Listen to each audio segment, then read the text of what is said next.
Hello friends, एक बार फिर से स्वागत है आप सब लोगों का मेरे YouTube चैनल में। आज हम लोग पढ़ने वाले हैं chapter the great stone face, उसका पार्ट 2। इसका पहला पार्ट है वो पहले ही डाला जा चुका है, आप चाहें तो मेरे YouTube चैनल पे जाके इसे देख सकते हैं। और इसका पार्ट 2 आज हम लोग बहुत ही शानदार तरीके से पढ़ने वाले हैं।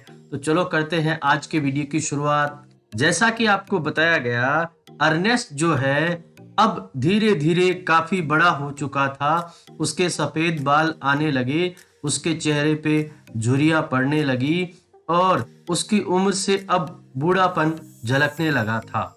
लेकिन वो ऐसे ही बूढ़ा नहीं हुआ था। जितने उसके सिर पे सफेद बाल थे, उससे ज्यादा बुद्धिमानी से भरे उसके सर के अंदर विचार थे। अर्नेस्ट जो था वो बहुत प्रसिद्ध नहीं होना चाहता था, लेकिन बिना चाहे ही उसे बहुत बड़ी प्रसिद्धि मिल गई। लोग उससे जानने पहचानने लगे और ना केवल इस वैली में बल्कि दूर दूर के लोग भी उसे जानने लगे।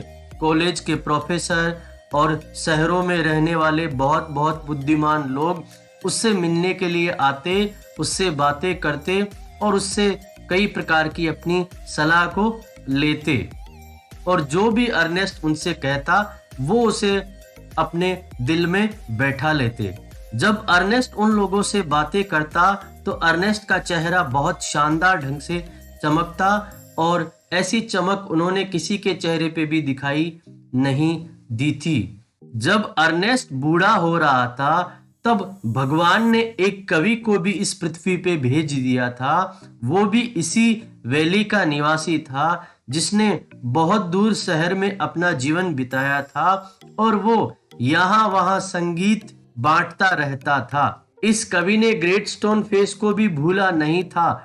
उसकी कविताओं में ग्रेट स्टोन फेस के बारे में भी जिक्र था। धीरे धीरे इसके जो गीत हैं वो अर्नेस्ट तक पहुंच गए और अर्नेस्ट जब अपने दिन के काम से मुक्त हो जाता तो वो अपने घर के बाहर बेंच पे बैठ के इसकी कविताओं को पढ़ा करता था, इसके गीतों को पढ़ा करता था।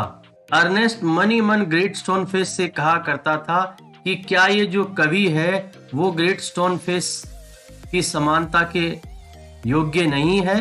तो ग्रेट स्टोन फेस उसकी तरफ मुस्कुरा देता, परंतु कोई जवाब नहीं देता। एक दिन ऐसा हुआ कि ये जो कवि है जो बहुत दूर रहता था, उसने भी अर्नेस्ट के बारे में और उसकी बुद्धिमानी के बारे में सुन रखा था। तो उसकी भी इच्छा हुई क्यों न मैं अर्नेस्ट से मिल लूं। इसलिए वो एक दिन अर्नेस्ट के घर पे आया और उसने देखा अर्नेस्ट जो है अपने घर के बाहर बैठा था और वो एक किताब को पढ़ रहा था। कवि उसके पास पहुंचा और उसने उससे कहा, गुड इवनिंग, क्या मैं आपके घर पे आज रात के लिए रुक सकता हूँ? अर्नेस्ट ने कहा, क्यों नहीं, आप बिल्कुल रुक सकते हैं। और उसने मुस्कुराते हुए कहा, ग्रेट स्टोन फेस जो है वो आपकी तरफ बहुत ही विनम्रता से देख रहा है, लगता है इसका कोई विशेष कारण है। वो जो कवि है वो अर्नेस्ट के पास बैठ गया और वो दोनों बातें करने लगे। उस कवि ने कभी भी अर्नेस्ट जैसे व्यक्ति से बातें नहीं की थी, क्योंकि अर्नेस्ट बहुत ही बुद्धिमान, बहुत ही नरम दिल और बहुत ही दयालु था। उसका बात करने का तरीका बिल्कुल अलग था। और दूसरी तरफ अगर अर्नेस्ट की बात करें तो अर्नेस्ट जो है वो भी इस कवि से बहुत अधिक प्रभावित हुआ था। अर्नेस्ट उस कवि की बातें काफी समय तक सुनता रहा और वो ग्रेट स्टोन फेस की तरफ भी देखता रहा। अंततः अर्नेस्ट ने उससे पूछ ही लिया कि आप कौन हैं। तब उस कवि ने अर्नेस्ट जो किताब पढ़ रहा था उसकी तरफ इशारा किया, क्या आपने ये कविताएं पढ़ी है? अगर आपने ये कविताएं पढ़ी है तो आप मुझे जानते हो, क्योंकि ये कविताएं मैंने लिखी है। ऐसा कहते ही अर्नेस्ट जो है वो बहुत ध्यान से उस कवि की तरफ देखने लगा और बार बार ग्रेट स्टोन फेस की तरफ भी देखने लगा, परंतु थोड़े देर बाद में ही वो थोड़ा दुखी हो गया। कवि ने पूछा, क्या बात है, आप इतना दुखी क्यों हो गए? तो अर्नेस्ट ने कहा, मैं मेरे जीवन में हमेशा इस भविष्यवाणी के सच होने का इंतजार करता रहा कि एक दिन ऐसा व्यक्ति आएगा जिसका चेहरा ग्रेट स्टोन फेस से मिलेगा वो बहुत ही समझदार, बुद्धिमान और विनम्र होगा, परंतु ऐसा नहीं हो पाया था। पर मैंने जब आपकी कविताएं पढ़ी तो मुझे लगा कि मेरा जो सपना है और ये भविष्यवाणी है वो सच होने वाली है। कवि बहुत ही ज्यादा आश्चर्यचकित रह गया।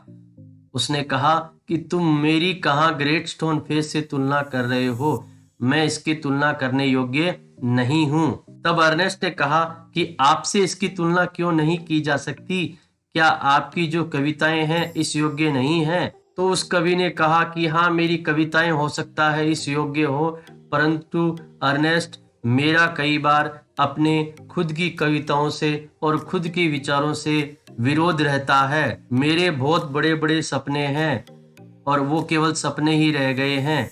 मेरा खुद अपने विचारों में कई बार विश्वास नहीं रहता है। इसलिए आप मुझ में ग्रेट स्टोन फेस की समानता को न खोजें। इस प्रकार से अर्नेस्ट और वो जो कवि है दोनों दुखी हो गए। शाम के समय जैसा कि अर्नेस्ट का रोज का ये काम था कि वो गांव के लोगों से मिलेगा और उनसे बातचीत करेगा, तो वो बाहर चले गए और इस दिन कवि भी उनके साथ में था।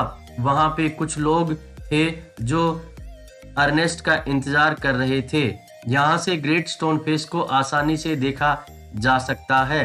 अर्नेस्ट से उनसे बहुत ही दयालुता और बहुत ही समझदारी से बात की और जब अर्नेस्ट उनसे बात करने लगा, सारे व्यक्ति अपना दिल और दिमाग से उसकी बातों को सुनने लगे।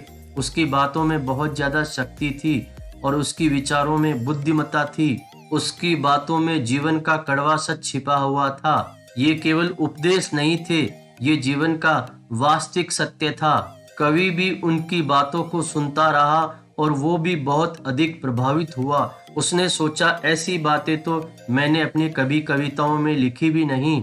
उसकी आंखों में आंसू आ गए और वो अपने आप से कहने लगा, इस तरह के बुद्धिमान व्यक्ति, समझदार व्यक्ति और नरम दिल वाले व्यक्ति के बारे में सबको पता लगना चाहिए। यहाँ से कुछ दूरी पे अगर देखा जाए तो पहाड़ों में ग्रेट स्टोन फेस का चेहरा भी दिखाई दे रहा था और जैसा कि ये सर्दियों का समय था, इस पे कुछ बर्फ जैसा भी जमा हुआ था और उसी प्रकार से अर्नेस्ट का जो चेहरा है, उसकी भी जो दाढ़ी है वो सफेद सफेद दिखाई दे रही थी।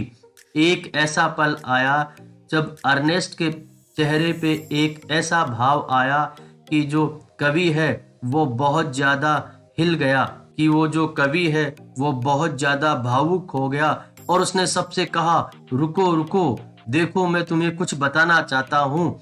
अर्नेस्ट ही है वो ग्रेट स्टोन फेस से समानता रखता है।